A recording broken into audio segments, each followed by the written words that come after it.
So yan ang sinusunod nila.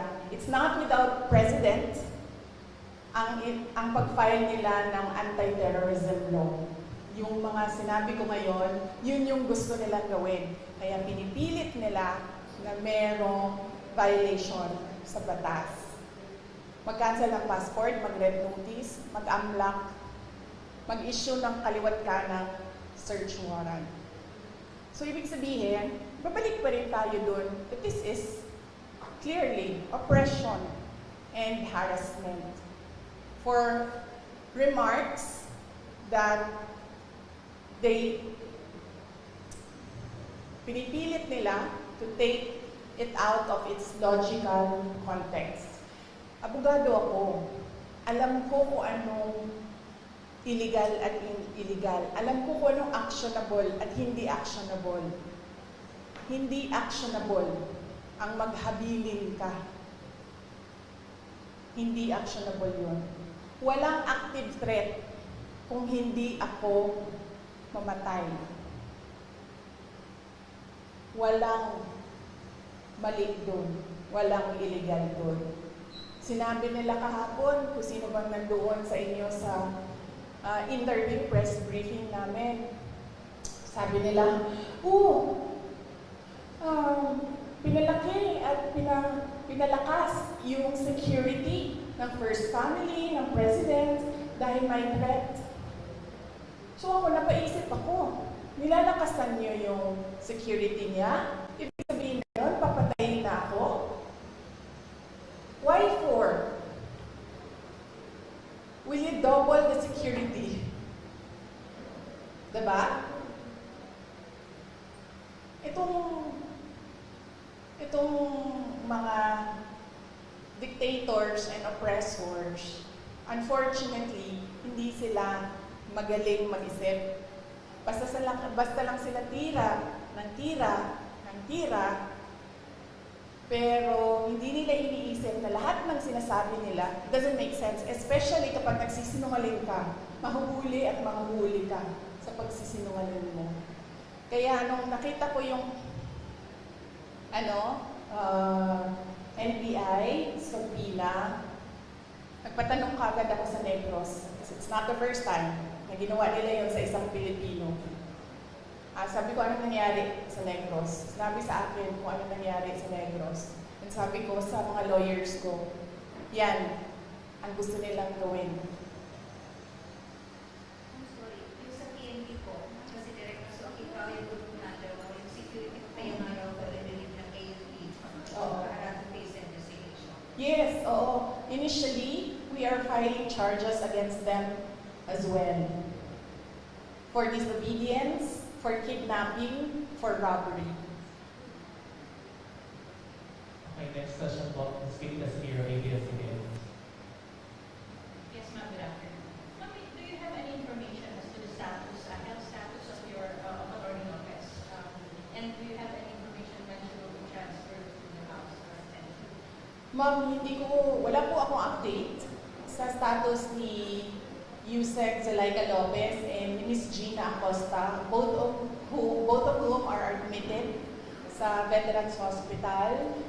But nakita ko kanina sa updating namin sa group chat ng opisina, I believe the hospital released a bulletin.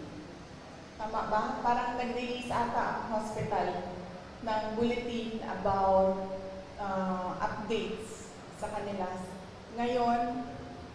Ngayong araw na ito, hindi ako makapagbigay ng update kasi maaga po ako umalis kanina sa hospital. Mga 4 a.m. ako umalis and tulog pa lahat ng tao. But last night, pagdating ko sa hospital, ang sinabi lang naman sa akin na nag-endorse, yung nagbabantay tapos sin-endorse sa akin, na hindi pa rin kumakain si Yusek Lopez and si Ms. Gina Acosta ang na-endorse sa akin kahapon is masakit yung dito niya. Kasi apparently, pag nawalan ka ng malay ay nagiging unresponsive ka, parang kinukurot ba dito, hindi ko alam kung anong ginagawa. So apparently, sumakit yung dito niya kasi yun yung parang arouse ka para magising. So yun yung updates based on sa pakikipag-usap ko sa kanila. Another question po, just very quick. Do you see yourself patching things up with BBM in the future? Do you see that happening? Well, I believe, ma'am, that we reached the point of no return. I really believe that we have reached the point of no return. And it is clear, ma'am, na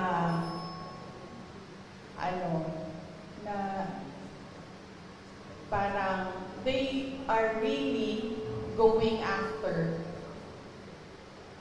me.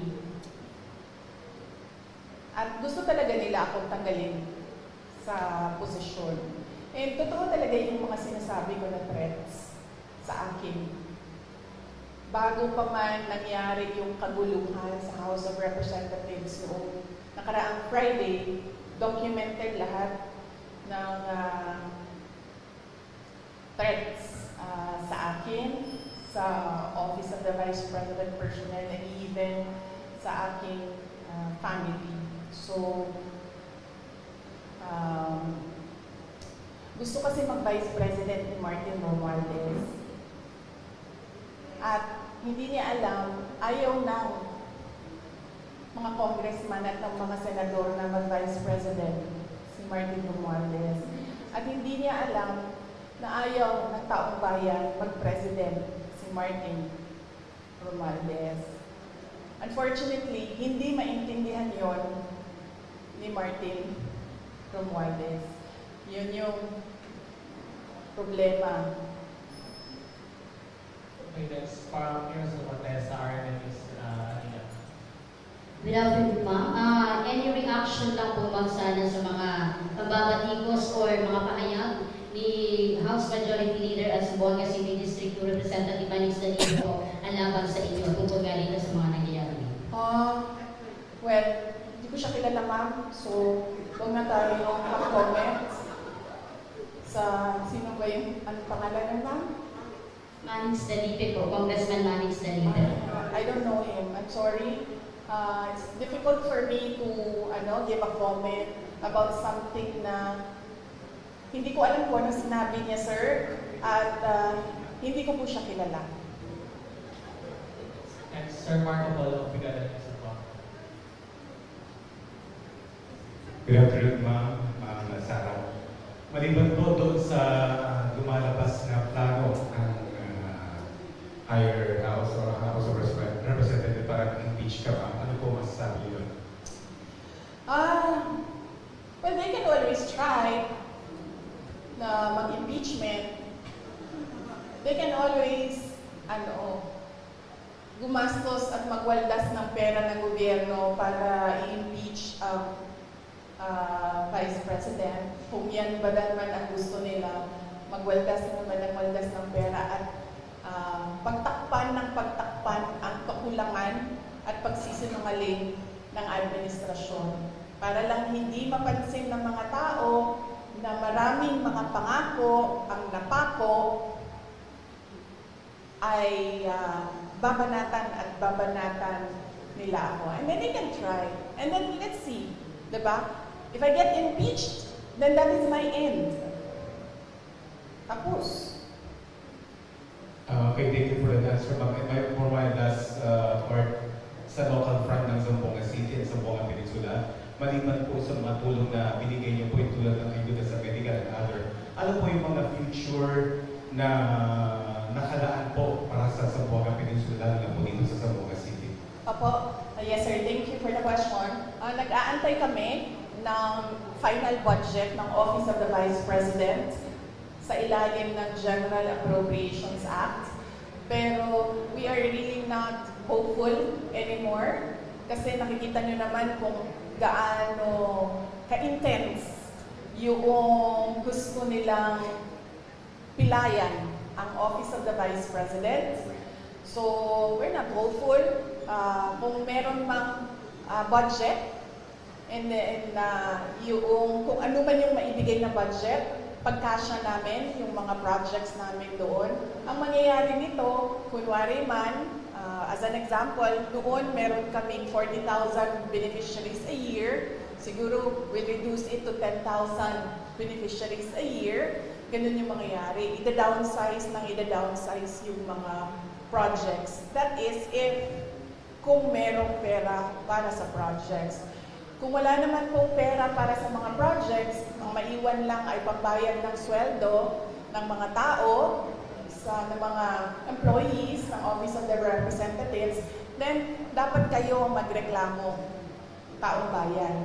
Kasi nagsusweldo kayo ng mga tao tulad ko. May I just remind you, I have the second highest salary in the government, and yet wala akong gagawin kasi wala kaming projects. Magreklamo kayo. Bakit namin siyang bayaran ng sweldo? Wala naman siyang project. Walang gagawin niyang babae niyan. Hindi magtatrabaho yan kasi walang project. Diba? So yes, dapat kayong magreklamo niyan. Magbabayad kayo sa amin. Pero hindi kami magkakapagtrabaho dahil walang proyekto, walang budget. Last two questions. One from Mr. John Ortiz. Yes, good afternoon po. Good afternoon po, Vice President. I am Theodore Ortiz sa Pagpapalagay ko sa Bulacan. Amidst all this, sa lahat ng mga nangyayari, sinasabi yung harassment, yung ino-oppress kayo, and yet, nandito pa sa Zamboanga City, binisita mo yung Basilan. Oo. Saan po kayo humuhugot ng lakas as of the moment, Vice? Bakit patuloy po kayong lumalakad? Yes. Before ako pumunta dito, as you know, your former mayor in Zamboanga City, Ma'am Beng Limaco is my friend, no? Exactly the same question ang tinanong niya sa akin kanina. Ako naman kasi, politiko ako. Yun din sinabi ko kay Ma'am Beng eh. Sabi ko, ikaw politiko ka rin eh. Ang dami mo din pinagdaanan. Ibig sabihin, sanay kami sa ganyan ang mga politiko. So, ibig sabihin, hindi ka na nasa stress sa ganyan. Ang problema sa akin is kapag nagkulang ang tulog at gutom, yun lang talaga yung nakaka-apekto sa akin. Kaya kailangan sa akin, kapag 3 araw na yung sunod-sunod na walang tulog, bigyan mo talaga ako ng 1 araw na mabawi ko yung 3 araw na tulog. Para nare-refresh yung pag-iisip. So, kung hindi mo ako pakainin, say for 12 hours, dapat mo akong pakainin on the 13th hour, otherwise, mainit na yung ulo. So, simple lang, sir. Kailangan lang ng tamang tulog at tamang kain. Yung all the rest, wala na yan. Kaparte yan ng buhay ng isang politiko. Last one, ma'am. Reaction on the disbarment case filed against you? Yes, meron akong 3 disbarment cases. If you can remember, 2011, sa Sheriff, hindi pa tapos yun hanggang ngayon. May disbarment case ako doon. Tapos meron akong disbarment. Nabasa ko lang ito sa mga, sa mga group chat. So, hindi ko lang alam kung tama. Correct me. Tapos isang disbarment case sa pagtatapon ng bangkay. Tapos isang disbarment case sa revenge from the grave. No? So, yun. 3 yung... And may recent but let me clarify kasi yung 2, I've not read or I've not received the complaint. So, hindi ko masabi kung ano talagang nakalagay doon. Binabase ko lang siya sa news reports na lumalabas. Yung isa, binase ko sa announcement ng Supreme Court, and then yung isa, binase ko sa announcement ni Larry Gadon. Thank you, sir. One last follow-up from Jimmy Seven. Grabe naman po si Mike. Minsan lang ako dito sa Zamboanga City. Time out daw. Time out. Yes, ma'am. Para sa question of this one, so what's your take on that, ma'am, na halos pinagsabay-sabay ang 3, kasi meron parang pending o pa po ng disbarment case against yung 3. Oo. Well, kasama din yun, ma'am. kasama din yung lahat na sa Bisaya pa, tira bahala. Tira bahala. Kung unsay mo dikit, maoy ko anon, may mudaog, ano ba? So, babanatan natin siya, tingnan natin dito kung saan yung tatama. Anak na siya. Yesterday you mentioned na isang threat sa inyo is yung pag-absorb ng PSG, now PSC, sa inyong PSPG. But now that they are totally, taking over the basic all yung security sa PSPG and PNP, how do you feel about it? I'd like to hold comment dyan, ma'am. Kasi napapansin ko, base lang din naman sa balita, nagbabago-bago yung sinasabi nila. Hindi ko lang alam kung nasusundan ninyo. Nagbabago-bago yung sinasabi. Sabi, wala na daw AFP, pulis na lang. Ngayon, meron na naman daw AFP, pero papalitan nila at mga pulis na sabay. So, hindi sila nagpaplano ng maayos. Kaya nagbabago-bago yung sinasabi nila. Advice ko dito sa mga tao na ito, mupo muna kayo, magplano muna kayo bago kayo bumanat para hindi kayo nahuhuli na nagsisinungaling. Sa tulala, Sara Ulabi o FUBC. Pag gumaganyan ba ako na aapektuhan yung sound? Okay. Good afternoon, VP. Since natanong ko yung isang tanong ko, ito na lang po. Sabi po ng PNP, wala silang information sa pagbabanta sa inyong buhay. I-report nyo lang po ba ito officially, ngunit nasabi nyo hindi ito pinansin ng mga kinauukulan? Ma'am, nakakahiya sa buong mundo na ang Philippine National Police natin, who by the way has intelligence funds, hindi alam ang mga pangyayari sa ating bansa. Nakakahiya na meron tayong police na hindi nila alam ang threats sa Vice President. Nakakahiya yan, ma'am.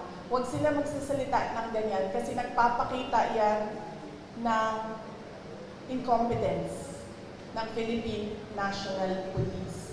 Dapat dyan, kung ako po ay Presidente, Sekretary ng DILG, Chief ng PNP, ang sagot dyan ay,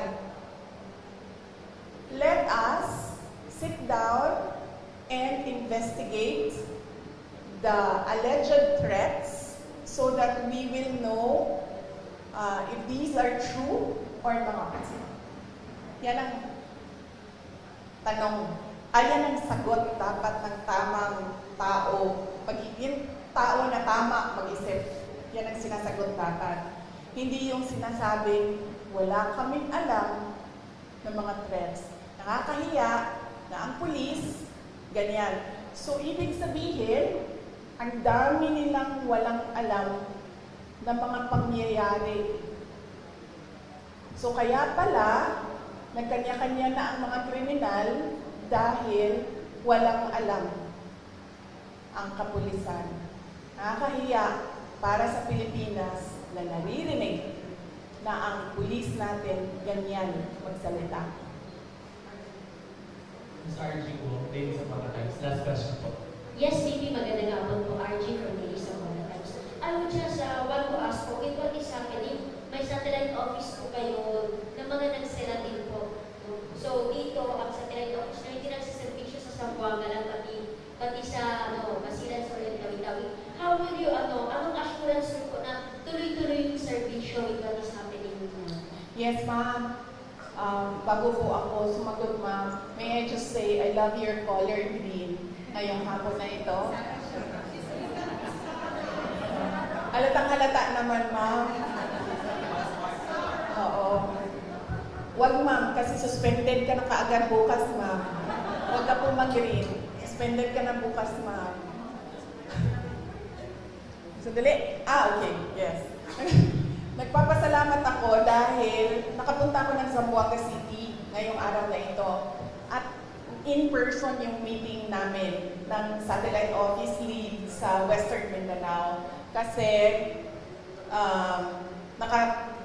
papunta kaming, there's about 40 minutes papunta doon sa Isabela City. So, 40 minutes papunta, nag-meeting kami. 40 minutes pabalik, nag-meeting kami. So, masaya ako dahil nagawa namin yung in-person. Ang hirap din kasi talaga mag-meeting pag Zoom eh. At napag-usapan namin ni Mr. Mike Saavedra na malaki kasi renta na, malaki din kasi itong building na ito, malaki din ang renta dito ma'am. Ang gagawin namin, lilipat kami sa mas maliit na lugar, mas mababa yung renta. So, napababaan na rin yun namin yung budget na kailangan gamitin. Tapos tutuloy-tuloy lang si Mike ng mga downsized na mga project. So, yun ang plans namin for Western Mindanao Satellite Office. Papaliitin namin, ma'am. Tsaka maghahanap kami ng mas mababang renta. Ma'am, very last question from relayed by the OBP Media po. Baka may sagot po kayo sa sagot ni DA Secretary Q. Laurel tungkol sa 20 pesos bigas na remarks niyo po kay BBM versus BBM.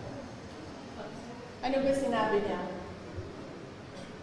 Pwede, saan sinabi ni... This is relayed by the OBP Media po. Yung baka may sagot daw po kayo regarding sa sagot ni DA Sec. Q. Laurel tungkol sa 20 pesos bigas remarks niyo po versus BBM. ano sinabi niya? Hindi ko alam. Sorry Hindi ko alam kasi. Ano sinabi ni... Wala. Ang sabi po niya ay matalino naman siya, di ba? Iba yung panahon noon na ngayon. Pag-aralan niya muna bago magsalita. Oh, okay. Yes. Tama naman siya doon. Matalino talaga ako.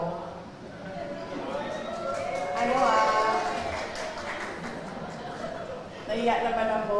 Hindi naman ako nagyayabang, di ba? Kasi siya naman yung nagsabi na matalino ako. So, thank you, Secretary Laurel, for saying na matalino ako. Finally, meron sa administration na nag-recognize kung gaano katalino si Inday Sara Duterte. But, ang sagot ko doon ay, huwag siya yung sumagot. Hindi naman siya si President Marcos. Diba? Hindi ko naman sinabihan si Secretary Laurel na, uy, nasaan na yung pangako mo na 20 pesos per kilo na rice? So, bakit siya yung sumasagot? Ang pangalan niya ba ngayon ay Bongbong Marcos? Diba? Tsaka bakit nagtatago yung presidente sa likod ni Secretary Laurel? Si Secretary Laurel ba yung nagsabi? Hindi naman eh, diba? Diba? Naalala niyo ba yon? Nakita niyo ba yung video na yon? Nangangampanya pa, diba? Oh. Di ba siya yung nagsabi? May evidence ba tayo na si Bongbong Marcos nagsabi nun? Well, si President Marcos ang nagsabi nun? No, may evidence tayo. So, hindi dapat si Secretary Laurel ang sumasagot. Hindi. And thank you for recognizing my intelligence. Alright. Pwede ito ang last. Yes. Uy, hindi okay lang kasi minsan lang naman kami magsama. I mean, Mike, parang ngayon lang tayo nagsama, di ba? Ngayong taon na ito, ngayon lang. Yes, ma'am. Gusto niyo lang magbigay ng comment ko sa ako ni Noy kasi na-mention po siya. Ako? Ako ni Ninoy? Noy. Oo. Sabi niya, nananawagan siya na tigilan na raw ang kanilang pamilya, please. Ang kuring daw niya sa mga Duterte at sa mga Marcos ay parehas daw, dalawang ulo ng parehas na limaw. And so on and so forth. Yes, huwag na tayong mag-comment sa mga apo. Oo. Kasi natural sa mga anak at apo ang affinity sa mga magulang at sa grandparents. So, huwag na natin sagutin yan. Question, Joseph sa Sorgado po.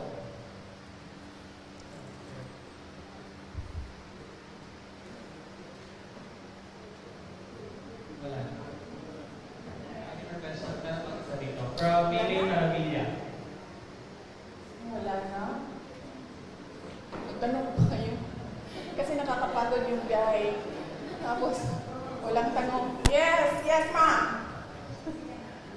So, good afternoon po, VP. What is the Vice President Sara Duterte's current stance on supporting specific political groups or candidates in Zamboanga City as the 2025 elections approach? Considering Congressman Manny Felipe, the majority floor leader is Sino yun? owned by the administration. Ha? Okay. So, at the moment, no, there was an initial meeting with senator candidates of the PDP party. And I am not a member of PDP. They've been trying to recruit me, and I've been telling them that I have to think about joining a party because right now I am enjoying that I am free and I don't have to answer to a political party and I don't have to toe the line of a political party.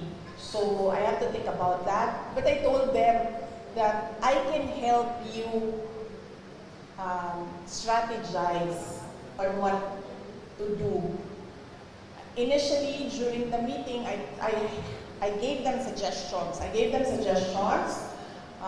On what they can do, on how they can strengthen their campaign, on how they can strengthen the branding. So that's about it for now. There was no talks of campaigning. Yes, but I told them if you need someone to talk to about strategizing on how to run the campaign, I'd be glad to help. I'd gladly help. And then for local, as of the moment, I am committed to Davao City only. But apparently, doon sa Davao City, sinasabihan nila ako, wag na lang daw ako sumali doon. I have my own problems. So, yun pa lang ang nabigyan ko ng commitment. Yung ibang mga local na mga candidates na mga kaibigan, wala ako pang nabigay ng commitment. But, sa tingin ko naman, parang wala din sigurong magkaka-interest na hanapin ako or i-request ako dahil lahat ngayon ang term na ginamit ng isang politiko, benga. Tagalog term yan, no? Grabe bumenga. I know it's an LGBT term, no? It's an LGBT term. Grabe bumenga yung administrasyon. So walang gusto na makita or malaman na kaibigan ko sila or kakampis ko sila or supporters nila ako. So, that would make it easier for me since makakapagpahinga ako sa kampanya dahil from 2016 to 2019 to 2022 nangampanya ako. And this time around, since hindi naman ako kandidato, makakapagpahinga ako sa kampanya, makakatutok din ako sa trabaho namin sa Office of the Vice President. And then of course, makakatutok ako sa committee hearings, kung meron pang committee hearings na darating sa susunod na taon sa campaign period. Yes, sir. Pwede pa. Sorry, saan yung mga kasama ko? Pwede pa? Okay, I'm Mobs Taman, sa TV News Online. Ang katanungan ko po sa inyo, ma'am, ay itong threat ay nangyari sa inyo. Seryoso ba ito o wala? Mga political... Serious ito, sir. Nakita mo si Marcos Sr. Nakita mo kung paano nila, anong I'm sure nakita mo yun, sir. Kasi kaming edad namin, hindi namin nakita. Nakita mo, sir, naabutan mo? Yes, sir. Oo. So, very serious ito. This is not a, parang laro-laro lang para sa kanila. Seryoso sila sa gusto nilang gawin. At alam natin ang capacity ng isang Marcos. Okay, madam, tinulungan mo ang tatay tatay mo nung panahon niya tumakbo, and then ikaw naman, anak naman. Tinulungan niya ako. Tinulungan ko siya noong 2016. Tapos tutulungan ba niya ako sa 2028?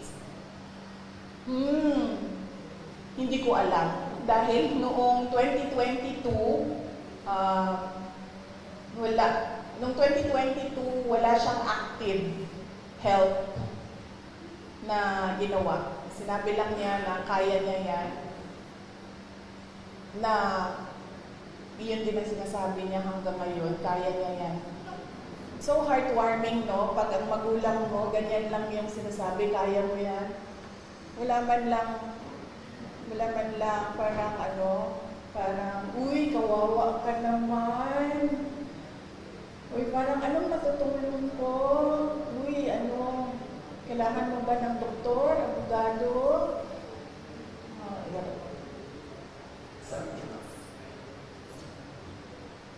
Heartwarming kung ganyan yung concern ng magulang mo. Another question from my end. Yes, ma'am. What's your reaction to the MNLF's offer to provide security for you in case your current security will be pulled out? Yes, nagpapasalamat ako, ma'am, sa Moro National Liberation Front, MNLF, sa kanilang offer na tulungan ako sa security. But right now, meron na akong mga kaibigan na gumagawa ng paraan kung paano gawin ang aking security in case na magkakaproblema talaga kami with the armed forces of the Philippines, particularly the unit ng Presidential Security Command. Saying BP na no matter what, hindi tatanggapin ang PSPG ng PNP. Will take over for PSPG. Yes, ma'am. Ano kasi, ma'am, ang Presidential Security Group o PSG na ngayon ay pangalan niya PSC, Presidential Security Command. Ang batas na gumawa noon, may mandato siya. Ang mandate niya is the protection of the President and his family, protection of the Vice President and his family. At meron pang iba. So, ang PSC kasi is a command under the Armed Forces of the Philippines. Walang mga pulis doon. AFP yan sila lahat. Ang mandate ng PSC, President and Vice President. Bakit? Bakit yun ang mandate nila? Kasi our Constitution provides for the line of succession. The Vice President is the first in line. So, ibig sabihin, the state is required, is mandated by the Constitution and by laws to protect the Vice President. Kasi pag nawala ang Presidente, siya yung susunod. Kaya pinoprotektahan din siya. Kasi siya yung reserve. Kasi pag hindi mo pinoprotektahan ng reserve mo, wala ka ng reserve. Ang gagawin yan, pipili sila doon sa mga members ng Congress. O, babalik na naman tayo kay Martin doon. So, baka nga ganun yung gusto nilang gawin, no? Hindi na sila masusunod sa Constitution. Parang